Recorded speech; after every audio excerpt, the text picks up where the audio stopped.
Onorevole, qui ad Agrigento diventerà bellissima, una raccolta di idee, lei ha citato nel comunicato stampa, per raccogliere appunto nel suo programma elettorale. Vediamo che c'è tanto consenso attorno a lei, ma sicuramente ci saranno anche degli impedimenti politici, il centrodestra non è unito. Come affronterà questo momento? Allora, partiamo dalla coalizione, noi andiamo oltre il centrodestra, la gente non sa cosa mettere a tavola la sera e continuiamo a parlare di centrodestra e di centrosinistra come se fossero due realtà assolutamente schematiche e ben definite. Non è così. Noi riteniamo che la Sicilia oggi abbia bisogno di un progetto alternativo alla incapacità del Partito Democratico di Crocetta e alternativo alla demagogia e alla ipocrisia dei 5 Stelle. Un progetto di governo fatto di pochi obiettivi concreti realizzabili, affidati ad una classe dirigente di persone serie che abbiano già dimostrato di sapere governare, di essere oneste, non di prometterlo, e di sapere stare in mezzo alla gente. Questo progetto, che parte da valori del centrodestra ma che va oltre il centrodestra, si rivolge anche a chi da anni non va più a votare o a chi ha votato per la sinistra e adesso è stufo e nauseato e non vuole più sentirne. Quindi un progetto trasversale, un progetto istituzionale, un progetto civico di buon governo che noi pensiamo di sintetizzare col nostro movimento Diventerà bellissima, che come tutti sanno è una frase che pronunziò Paolo Borsellino poco prima di essere ucciso, quando disse: nonostante tutte le contrarietà, un giorno questa Sicilia diventerà bellissima. Noi dobbiamo essere seminatori di speranza, come è giusto che faccia la politica. Quindi lei andrà avanti ugualmente anche se non c'è l'unità del centrodestra?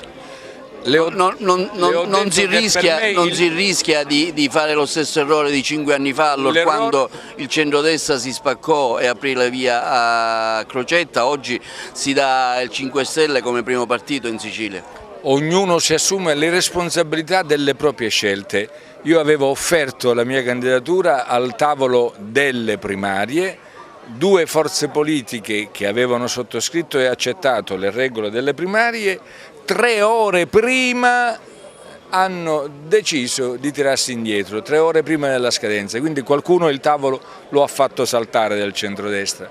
Naturalmente il tempo gioca contro di noi. Aspettare significa far vincere e lavorare per l'avversario.